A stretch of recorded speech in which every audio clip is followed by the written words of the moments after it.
दोस्तों नमस्ते। पहलगाम हमले के बाद भारत में राजनीतिक उथल पुथल शुरू हो चुकी है और भारत में राजनीति करने वाले राजनेता बहुत सारी बातें कहने लगे। बहुत सारी बातें, जैसे महाराष्ट्र के शरद पवार, उनको लगता है कि धर्म पूछकर मारा कि नहीं मारा ये उनको पता ही नहीं होगा।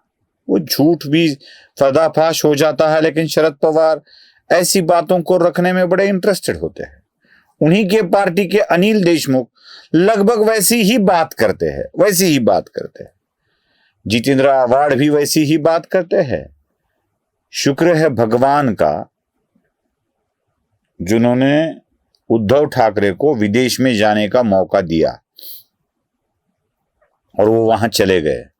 नहीं तो उद्धव ठाकरे के अगर कान में संजय राउत कुछ बोल, मैं कान में कहा, मैंने गलत नहीं सुनने का है, उद्धव ठाकरे के कान में कुछ संजय राउत बोल देते तो उद्धव ठाकरे अपने मुंह से क्या बोल देते वह पता ही नहीं होता। जो उनके कान में जाता है वही वो मुख से बोल देते। तो संजय राउत कुछ भी उनके कान में डाल देते और उद्धव ठाकरे वही अपने मुख से निकाल देते। मतलब भगवान ने ही उद्धव ठाकरे पर बड़ी मेहरबानी की है कि उन्हें विदेश भेज दिया और इस बात पर बोलने का मौका नहीं दिया। और एक अच्छी बात हुई है उद्धव ठाकरे के साथ, उन्हें विदेश में बैठकर बोलने का राहुल जैसा रोग नहीं लगा है, अब तक नहीं लगा है। बड़ी मेहरबानी है वो। नहीं तो अमेरिका में जाओ, इंग्लैंड में जाओ, राहुल गांधी बकते रहते हैं, वो बोलते रहते हैं नहीं कहूंगा मैं, बकते रहते हैं। क्योंकि देश के खिलाफ, देश की व्यवस्था के खिलाफ, उसके विरुद्ध आप कुछ बोलते हो ना तो उसे बोलना नहीं कहते, बकना कहते हैं। राहुल गांधी को यह आदत लग चुकी है। जब ये देश के नेता, जिन्हें राष्ट्रीय पार्टियों के पदाधिकारी कहा जाता है, राष्ट्रीय विचारों वाले कहा जाता है, शरद पवार तो अपने पार्टी में ही राष्ट्रवादी कांग्रेस पार्टी से लगा लेते हैं।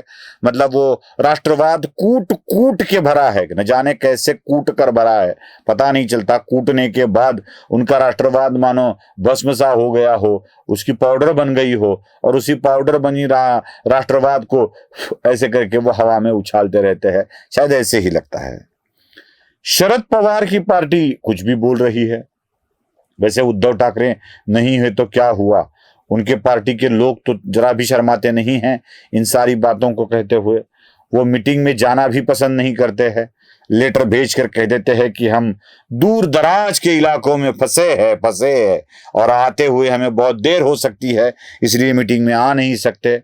ये सारी बातें, वो क्या उनकी पार्टी की एक नेता है, जो क्या नाम उनका जल्दी याद भी नहीं आता मुझे, मुंबई की मेयर रह चुकी है वो महिला, वो भी न जाने किस तरह की बातें करती है। वो कहती है कि अब मुसलमान सुधर गया है, वो ऐसे नहीं कर सकता, मुसलमान हत्याएं नहीं कर सकते। चलो ठीक है, अपनी अपनी मर्जी, कोई पेड़ नौकर होता है तो ऐसे ही बोलता है। उद्धव के पार्टी में कुछ पेड़ नौकर है तो कई नाम में ही पेड़ नौकर लगा लेते हैं। चलो छोड़ दीजिए। लेकिन मुझे इन सब में एक अच्छी बात लगी, अच्छी बात दिखी और मैं देश के नेताओं को कहना चाहता हूं कि जिनकी पार्टी ही मुसलमानों के लिए बनी है, AIMIM, ऑल इंडिया इदायतुल मुसलमीन, ऐसे कुछ तो नाम है उसका, बस मुसलमानों के लिए बनाई गई पार्टी, मुसलमानों की पार्टी, बच्चा बच्चा मीम का ऐसे कहते हुए जो अल्लाह के इशारों पर, अल्लाह के आदेश पर काम करते हैं, ऐसी मुसलमानों की पार्टी और उसके इकलौते प्रमुख असदुद्दीन ओवैसी, यह तो कम से कम लॉजिक की बात कर रहे हैं। जरा सुन लीजिए प्रेस वार्ता में ओवैसी क्या कहते हैं।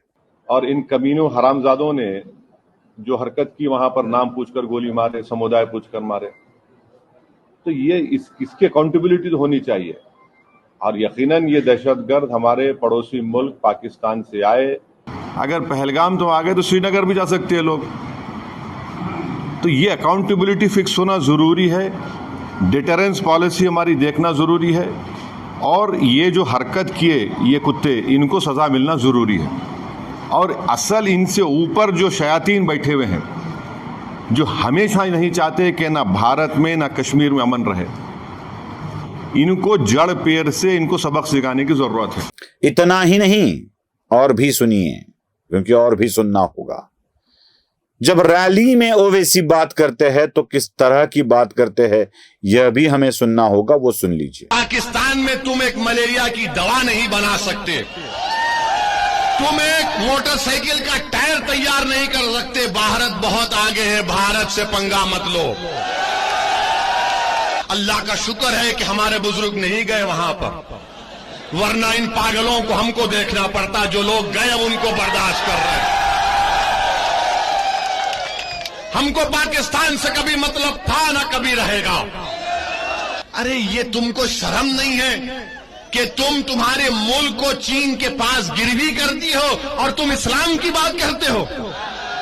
वो चीन जो जिनजियांग में मुसलमानों को 20 लाख मुसलमानों को कैद में बंद कर दिया, जिनको जबरन सूअर खिलाया जा रहा है चीन में, आज वो मिनिस्टर इस्लाम की कामयाबी की बात करता है। लगी ना ओवैसी की बड़ी ही लॉजिकल बात।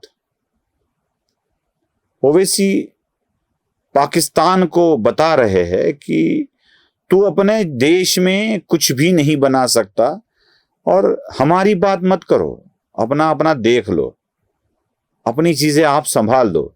यही ओवैसी दुनिया को पाकिस्तान की असलियत बता रहे हैं। मैं आज इसलिए तो ओवैसी का धन्यवाद करना चाहूंगा, क्योंकि डर से हो, मन से हो, दिखाने के लिए हो, दिखावा हो, कुछ भी हो, ओवैसी ने अपने मुख से सच बात बोल ही दी। भले ही AIMIM के नेता पूर्व सांसद इम्तियाज जलील के बेटे बिलाल की शादी में खुद ओवैसी गए हो और वहां सेपरेटिस्ट से मिले हो, फोटो दिखाता हूं मैं आपको, वही स्वतंत्रवादी विचार वाला नेता वही कलमा पढ़ाकर शादी पढ़ा देता है। लेकिन फिर भी ओवैसी जिस तरह की बातें करते हैं, उन बातों को देखकर मुझे लगता है कि ओवैसी से कुछ ना कुछ सीख जरूर लेनी चाहिए इन भारतीय राजनेताओं ने। नमस्ते।